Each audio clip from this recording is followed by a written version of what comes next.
അല്ലാഹുവിന്റെ ഹബീബേ, ഭൂമിയിലുള്ള ഭാര്യമാരാണോ ഹൂറുല്ലിങ്ങളാണോ സൗന്ദര്യമുള്ളത്? ആരാണ് ഏറ്റവും സൗന്ദര്യമുള്ളത് നബിയേ എന്ന് ചോദിച്ചപ്പോഴാണ് നബി തങ്ങൾ പറയുന്നത്, ഹൂറുല്ലിങ്ങളെക്കാളും സൗന്ദര്യം നമ്മുടെ ഭാര്യമാരാണ്. പിന്നെന്തിന് ഹൂറുല്ലിങ്ങളെ കൊതിക്കണം? നമ്മുടെ ഭാര്യമാരെന്ന് കിട്ടിയാ പോരെ അല്ലെ? ഹൂറുല്ലിങ്ങളെക്കാളും സൗന്ദര്യം നമ്മുടെ ഭാര്യമാർക്കാണ്. എന്തുകൊണ്ട്? ബിസ്വലാത്തിഹിന്ന വഖിയാമിഹിന്ന വസിയാമിഹിന്ന വസുജൂദിഹിന്ന. അവരുടെ നിസ്കാരം കാരണം, അവരുടെ സ്വതക്ക കാരണം, അവരുടെ നോമ്പ് കാരണം, അവരുടെ നന്മ കാരണം ഹൂറുല്ലിങ്ങളെക്കാളും സൗന്ദര്യം ദുനിയാവിലെ പെണ്ണുങ്ങൾക്കാകുമെന്ന് മുഹമ്മദുർ റസൂലുള്ളാഹി സ്വല്ലല്ലാഹു അലൈഹി വസല്ലം ഉമ്മു സലമ റളിയല്ലാഹു അൻഹയോട് പറയുകയാണ്, ദുആ ചെയ്യണം, അല്ലാഹുവേ ഭാര്യ സന്താനങ്ങളോടൊപ്പം മാതാപിതാക്കളോടൊപ്പം സ്വർഗ്ഗം ഞങ്ങൾക്ക് നൽകണേ അല്ലാഹ്. നിങ്ങൾ ബേജാറാവേണ്ട, നിങ്ങൾ വിഷമിക്കേണ്ട. ഇവിടത്തെ സ്വഭാവമായിരിക്കൂല അവിടത്തെ സ്വഭാവം. അവിടെ പരാതി പറയൂല, അവിടെ ഒരിക്കലും നിങ്ങളെ വിഷമിപ്പിക്കൂല, അവിടെ നിങ്ങളെ വേദനിപ്പിക്കൂല. നിങ്ങൾക്ക് സുഖം മാത്രം നൽകുന്ന ഒരു ഭാര്യയാണ് അവൾ. എന്നും കന്യകയായ പെണ്ണായിരിക്കും. അവൾക്ക് വയസ്സാവൂല, അവൾ കിഴവിയാവൂല, അവളുടെ മുടി നരച്ചു പോവൂല, അവളുടെ മുഖം ചുക്കിച്ചുളിഞ്ഞു പോവൂല. എല്ലാ വെള്ളിയാഴ്ചയും ഒരു അങ്ങാടിയുണ്ട്. എല്ലാ വെള്ളിയാഴ്ചയും ജുമാ കഴിഞ്ഞാൽ ഒരു അങ്ങാടിയുണ്ട്. ആ അങ്ങാടിയിലേക്ക് പുതിയാപ്പിളമാർ, ഭർത്താക്കന്മാർ കച്ചവടത്തിന് വേണ്ടി ഷോപ്പിങ്ങിന് പോകുമ്പോ ഭാര്യമാരെ കൂട്ടിയിട്ടല്ല പോകുന്നത്. സ്വർഗ്ഗത്തിൽ പോലും പെണ്ണുങ്ങൾ അങ്ങാടിയിലേക്ക് പോകൂല. പെണ്ണുങ്ങൾ തന്റെ ഹൈമയിൽ, തന്റെ വീട്ടിൽ ഒളിച്ചിരിക്കുന്നവരാണ് പെണ്ണുങ്ങൾ. അവരങ്ങാടിയിലേക്ക് ഇറങ്ങുന്നവരല്ല. ഇന്ന് ദുനിയാവിൽ വസ്ത്രം വാങ്ങാനും പച്ചക്കറി വാങ്ങാനും ഇറച്ചി വാങ്ങാനും മീന് വാങ്ങാനും ബർദയിട്ട ഉമ്മമാരിറങ്ങുന്നത് പോലെ അതിന് അല്ലാഹു സമ്മതം നൽകിയിട്ടില്ല. ആണുങ്ങളാണ് ഇറങ്ങേണ്ടത്. പക്ഷേ ഇവിടെ ഇറങ്ങുന്നത് ഭൂരിഭാഗം പെണ്ണുങ്ങളാണ്.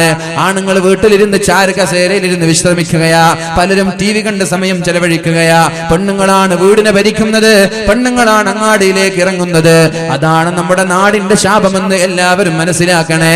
സ്വർഗീയ ലോകത്ത് പോലും പെണ്ണുങ്ങൾ പുറത്തിറങ്ങൂല. വഹൂറും മഖ്സൂറാത്തും ഫിൽ ഖിയാം.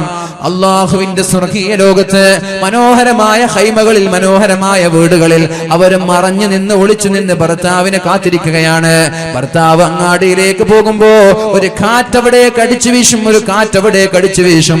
ആ കാറ്റ് കൊള്ളുമ്പോഴേക്കും സ്പർശിക്കുമ്പോഴേക്കും ഭർത്താവിന്റെ സൗന്ദര്യം വർദ്ധിക്കുകയാണ്.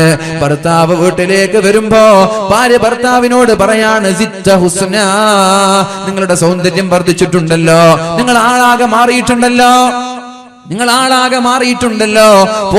പോകുമ്പോഴുണ്ടാകുന്ന രൂപമല്ലല്ലോ, ആള് തന്നെ മാറിയിട്ടുണ്ടല്ലോ. തിരിച്ച് ഭർത്താവ് പറയാണ്, പെണ്ണേ നിന്റെ ചുറുക്കും കൂടിയിട്ടുണ്ടല്ലോ, നീയും ഇന്നലെ ഉണ്ടായതുപോലെയല്ലല്ലോ, ഞാൻ പോകുമ്പോഴുണ്ടായതുപോലെയല്ലല്ലോ, നിന്റെ സൗന്ദര്യവും വർദ്ധിച്ചിട്ടുണ്ടല്ലോ എന്ന് ഭർത്താവ് പെണ്ണിനോടും പറയും. ചുരുക്കി പറഞ്ഞാൽ ആഴ്ച തോറും ഭാര്യയും ഭർത്താവും അപ്ഡേറ്റ് ആവുകയാണ്. മുഖത്തിന്റെ ഷേപ്പ് മാറുകയാണ്, മുഖത്തിന്റെ സൗന്ദര്യം മാറുകയാണ്. എന്തിനെ? കണ്ട് മടുക്കാതിരിക്കാൻ, ദിവസേന ഭർത്താവിന്റെ സൗന്ദര്യം, ഭാര്യയുടെ സൗന്ദര്യം മാറിക്കൊണ്ടിരിക്കുമെന്ന് മുഹമ്മദുർ റസൂലുള്ളാഹി. അവിടെ മടുപ്പില്ല, അവിടെ വെറുപ്പില്ല, അവിടെ ചൊടിയില്ല, അവിടെ പിണക്കങ്ങളില്ല, അവിടെ യാതൊരു വിദ്വേഷമില്ല.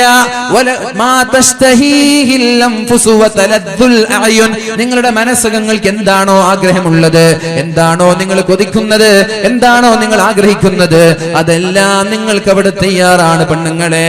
എന്നിട്ട് നിങ്ങളാണ് കൂടുതൽ നരകത്തിൽ അല്ലാഹു പറഞ്ഞിട്ടുണ്ട്. പെണ്ണുങ്ങളാണ് കൂടുതൽ നരകത്തിലെന്ന് പറഞ്ഞിട്ടുണ്ട്. എന്തേ കാരണം? ഭർത്താവിനെ ചുടിപ്പിച്ചു എന്ന കാരണത്താൽ പെണ്ണുങ്ങളാണ് കൂടുതൽ നരകത്തില്. നിസ്കരിക്കാഞ്ഞിട്ടല്ല, നോമ്പെടുക്കാഞ്ഞിട്ടല്ല, സകാത്ത് കൊടുക്കാഞ്ഞിട്ടല്ല, സ്വതക്ക കൊടുക്കാഞ്ഞിട്ടല്ല. പെണ്ണുങ്ങളാണ് ആണുങ്ങളെക്കാളും സ്വതക്ക നൽകുന്നത്. ഒരു പള്ളി നിർമ്മിക്കണമെന്ന് പറയുമ്പോൾ 2ഉം 3ഉം തളിക നിറയെ സ്വർണങ്ങൾ നൽകുന്നത് നമ്മുടെ പെണ്ണുങ്ങൾ തന്നെയാണ്. നിസ്കാരത്തിൽ യാതൊരു കുറവില്ല, ഇബാദത്തിൽ കുറവില്ല. പിന്നെ എന്തേ പെണ്ണുങ്ങൾ നരകത്തിൽ കിടക്കാൻ കാരണം? നല്ല നിസ്കാരക്കാരാണെങ്കിലും സകാത്ത് കൊടുക്കുന്ന ആളാണെങ്കിലും ഭർത്താവിനോട് വെറുപ്പിക്കുന്ന രീതിയിൽ പെരുമാറുന്നത് കൊണ്ട് പല പെണ്ണുങ്ങളും നരകത്തിലേക്ക് പോകാൻ സാധ്യതയുണ്ട് എന്ന് മുഹമ്മദുർ റസൂലുള്ളാഹി. ജീവിതത്തിൽ ക്ഷമിക്കാൻ പഠിക്കണേ സഹോദരിമാരെ, ക്ഷമിക്കാൻ സമയം കണ്ടെത്തണേ. എന്തുണ്ടാകുമ്പോഴും അടിച്ചങ്ങോട്ട് അടിച്ചു കയറാതെ, ദേഷ്യപ്പെടാതെ, വാശി പിടിക്കാതെ, ഭർത്താക്കന്മാർക്ക് വേണ്ടി എന്ത് ത്യാഗവും സഹിക്കാൻ നിങ്ങൾ തയ്യാറായാൽ നിങ്ങളുടെ ദുനിയാവ് തന്നെ നിങ്ങൾക്ക് സ്വർഗമാണ്, ആഖിറവും സ്വർഗമാണ്. ഇദാ സല്ലത്തിൽ മർഅതു ഖംസഹാ, 5 വക്ത് നിസ്കരിച്ചാൽ, വസാമത്ത് ഷഹ്റഹാ, പരിശുദ്ധ റമളാനിലും മറ്റും നോമ്പെടുത്താൽ, ഖളാ വിട്ടാതെ നോമ്പെടുത്താൽ. പലരും ചോദിക്കുന്ന ചോദ്യമുണ്ട്, 20 വർഷം മുമ്പ് പ്രസവിക്കുമ്പോൾ നഷ്ടപ്പെട്ട നോമ്പ്, എത്ര നോമ്പ് ഖളാ വീട്ടണം ഉസ്താദേ, എത്ര മുദ്ദ് കൊടുക്കണം ഉസ്താദേ? എന്തോ ഒരു ചോദ്യമാണിത്. 330 ദിവസം നിങ്ങൾക്ക് ലഭിച്ചിട്ട് ആ 30 നോമ്പെടുക്കാൻ നിങ്ങൾക്ക് ഇതുവരെ സമയം കിട്ടിയിട്ടില്ലെങ്കിൽ, 20 വർഷമായിട്ട് നോമ്പ് ഖളാ വീട്ടാൻ സമയം കിട്ടിയിട്ടില്ലെങ്കിൽ, അള്ളാഹുവിന്റെ കോടതിയിൽ എങ്ങനെയാണ് സമാധാനം പറയുക? 4 കാര്യം ചെയ്താൽ മതി എന്നല്ലേ അള്ളാഹു പറഞ്ഞത്? നബി തങ്ങൾ പറയുന്നത് അള്ളാഹു പറയുന്നത് പോലെ തന്നെയാണല്ലോ. ഇദാ സല്ലത്ത് ഖംസഹാ വസാമത്ത് ഷഹ്റഹാ, പരിശുദ്ധ റമളാനിൽ നിങ്ങൾ കൃത്യമായി നോമ്പെടുക്കണേ. നഷ്ടപ്പെട്ടു പോയ നോമ്പ് അടുത്ത നോമ്പിന് മുമ്പ് ഖളാ വീട്ടണേ. അത് കഴിഞ്ഞാലോ വഹഫിലത്ത് ഫർജഹാ, ഗുഹ്യാവയവങ്ങൾ ഹറാമിൽ പോവാതെ സൂക്ഷിക്കണേ. എന്ന് മുതൽ? നിങ്ങളുടെ പ്രായപൂർത്തി എത്തിയത് മുതൽ തന്നെ സൂക്ഷിക്കണേ, കല്യാണം കഴിഞ്ഞത് മുതലല്ല. പെണ്ണിനൊരു 10-11 വയസ്സാകുമ്പോഴേക്കും പ്രായപൂർത്തി എത്തുന്നുണ്ട്. അപ്പോൾ നിങ്ങൾ സ്കൂളിൽ +2-ലോ +1-ലോ 9-ലോ 8-ലോ പഠിക്കുകയായിരിക്കും. ആ സമയം മുതൽ തന്നെ മറ്റൊരാളെ തൊടാതെ, മറ്റൊരാളെ പ്രണയിക്കാതെ, മറ്റൊരാളെ പ്രേമിക്കാതെ, മറ്റൊരാളോട് വൈകാരികമായി സംസാരിക്കുകയോ ചാറ്റ് ചെയ്യുകയോ ബന്ധപ്പെടുകയോ ചെയ്യാതെ, ഹഫിളത്ത് ഫർജഹാ, തന്റെ കൈകളെ, തന്റെ ശരീരത്തെ, തന്റെ ഔറത്തിനെ സൂക്ഷിച്ചാൽ അവൾക്ക് അല്ലാഹു സ്വർഗ്ഗം നൽകുമെന്ന് മുഹമ്മദുർ റസൂലുള്ളാഹ്. അതിനിടയരായ ബഹുമാനപ്പെട്ട സയ്യിദ് നമ്മുടെ സഫ്വാൻ തങ്ങൾ നമ്മുടെ വേദിയിലേക്ക് കടന്നു വരികയാണ്. ഇൻഷാ അല്ലാഹ് അല്ലാഹു അദ്ദേഹത്തിന് ആഫിയത്തും ആരോഗ്യവും ദീർഘായുസ്സും നൽകി അനുഗ്രഹിക്കട്ടെ. അദ്ദേഹത്തിന്റെ നേതൃത്വത്തിൽ ഭക്തി നിർഭരമായ പ്രാർത്ഥന ഏതാനും നിമിഷങ്ങൾക്കകം ഇവിടെ തുടങ്ങും. അതുകൊണ്ട് ഇനി ദുആ കഴിയാതെ ഒരാളും പോവരുത്. ഇതുവരെ നിങ്ങളോട് പോവണ്ട എന്ന് പറഞ്ഞിട്ടില്ല, ഇനി നിങ്ങൾ പോകാൻ പാടില്ല. ഇനി ദുആ കഴിഞ്ഞിട്ടേ പോകാൻ പാടുള്ളൂ. കാരണം സമാപനമാണ്, സയ്യിദവർകളാണ് നേതൃത്വം നൽകുക. ഇൻഷാ അല്ലാഹ് അല്ലാഹു റബ്ബ് സുബ്ഹാനഹു വ തആല തൗഫീഖ് നൽകുമാറാവട്ടെ. നിന്റെ പെണ്ണുങ്ങളോട് വഹസുനത്ത് ഫർജഹാ, നിങ്ങൾ പ്രായപൂർത്തി എത്തിയത് മുതൽ നിങ്ങളുടെ ഔറത്തിനെ സൂക്ഷിക്കണേ. അന്യപുരുഷന്മാർക്ക് മുമ്പ് സൗന്ദര്യം പ്രദർശിപ്പിച്ച് നടക്കല്ലേ സഹോദരിമാരെ. വയസ്സായ ഉമ്മമാരോട് അല്ലാഹു പറഞ്ഞിട്ടുണ്ട്. യാസീൻ പൂർത്തിയാക്കാൻ കഴിയില്ല, ഞാൻ പൂർത്തിയാക്കാൻ എന്റെ ഉദ്ദേശമില്ല, ഞാൻ യാസീൻ നിങ്ങൾക്കൊന്ന് പരിചയപ്പെടുത്തി തരിക, പിന്നെ അതിലുള്ള പ്രധാനപ്പെട്ട വിഷയങ്ങൾ ചർച്ച ചെയ്യുക എന്നതായിരുന്നു എന്റെ ഉദ്ദേശം. യാസീനിന്റെ വിശാലമായ ക്ലാസ് ഒന്ന് 4 ദിവസം പോയിട്ട് 40 ദിവസം പറഞ്ഞാലും തീരൂല, നിങ്ങൾക്കും അറിയാം എനിക്കും അറിയാം. അപ്പൊ അതുകൊണ്ട് പൂർത്തീകരിക്കുന്നില്ല, ബന്ധപ്പെട്ട വിഷയങ്ങൾ മാത്രം ചർച്ച ചെയ്യാൻ. എന്റെ പ്രിയപ്പെട്ട സഹോദരികൾ, ഉമ്മമാരെ, നിങ്ങളോട് വയസ്സായ ഉമ്മമാരോട് അല്ലാഹു പറഞ്ഞിട്ടുണ്ട് ഖുർആനിൽ, നിങ്ങൾക്ക് കണ്ടാൽ ആഗ്രഹം തോന്നാതെ, ആളുകൾക്ക് വികാരം തോന്നാത്ത ഉമ്മമാരാണെങ്കിൽ നിങ്ങൾക്ക് അത്യാവശ്യ ഘട്ടങ്ങളിൽ മുഖം വെളിവാക്കുന്നതിൽ കുഴപ്പമില്ല. നിങ്ങൾക്ക് അത്യാവശ്യ ഘട്ടങ്ങളിൽ മുഖം വെളിവാക്കുന്നതിൽ കുഴപ്പമില്ല. എന്നാൽ ഇന്നത്തെ അവസ്ഥ എന്താണെന്ന് ആലോചിക്കണേ. ആ ഉമ്മമാർ മാത്രമാണ് മുഖം മറച്ച് നടക്കുന്നത്. അതിന് പിന്നിലും ഒരു രഹസ്യമുണ്ട്. എന്റെ ചുക്കിച്ചുളിഞ്ഞ മുഖം നാട്ടുകാർ കാണണ്ട, ഷോപ്പിലുള്ള ആളുകൾ കാണണ്ട, കുടുംബക്കാർ കാണണ്ട, എനിക്ക് വയസ്സായത് തിരിയണ്ട. അപ്പോൾ എന്ത് ചെയ്യും അവർ?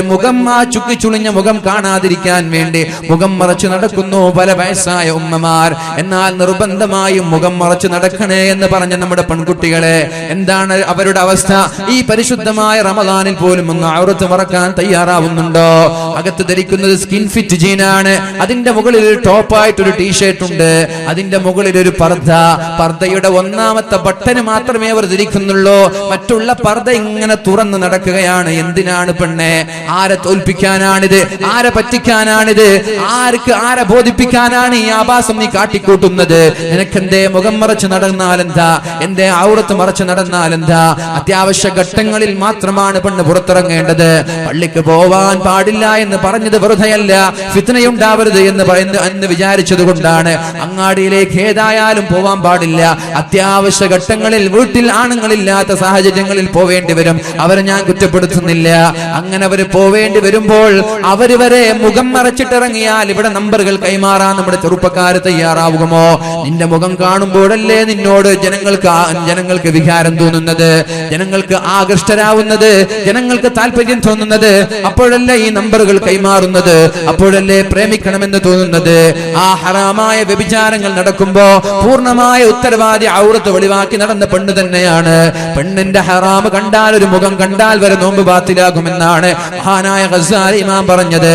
കണ്ണുകൊണ്ടൊരു ഹറാമ് കണ്ടാൽ അങ്ങാടിയിലേക്ക് പച്ചക്കറിയോ ഫ്രൂട്ട്സോ വാങ്ങാൻ പോയ ഒരു സഹോദരൻ ഒരു പെണ്ണിനെ കാണുകയും ആ പെണ്ണിന്റെ സൗന്ദര്യം കണ്ട് രണ്ടാമതും മൂന്നാമതും നോക്കുകയും ചെയ്താൽ, ശരീരം നിയന്ത്രിക്കാൻ കഴിയാതെ നോക്കിപ്പോവുകയും ചെയ്താൽ അവന്റെ നോമ്പ് ബാത്തിലാകുമെന്നാണ് മഹാന്മാര് പഠിപ്പിക്കുന്നത്.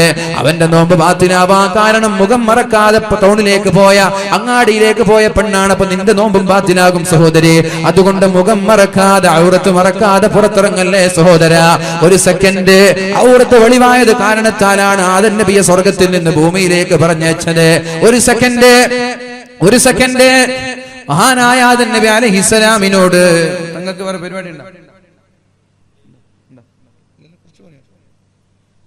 فوسوس لهما الشيطان ليبدي لهما ما بري عنهما من سوآتهما وقال ما نهاكما ربكما عن هذه الشجرة إلا أن تكونا ملكين أو تكونا من الخالدين وقاسمهما إني لكما لمن الناصحين. ഞാൻ നിങ്ങൾക്ക് ഏറ്റവും നല്ല ഉപദേശമാണ് നൽകുന്നത്. ആ മരത്തിൽ നിന്ന് ഭക്ഷിച്ചോ എന്ന് പിശാച് ആദം നബിയോട് പറഞ്ഞപ്പോ ഫദല്ലാഹുമാ ബിഗുറൂർ ഫലമ്മാ ദാഖ الشجر بدت لهما سوآتهما وطفقا يخصفان عليهما من ورق الجنة. ആ മരത്തിൽ നിന്ന് കഴിച്ചപ്പോഴേക്കും രണ്ടുപേരുടെയും ഔറത്ത് വെളിവായി. وبدت لهما سوآتهما وطفقا يخصفان عليهما من ورق الجنة.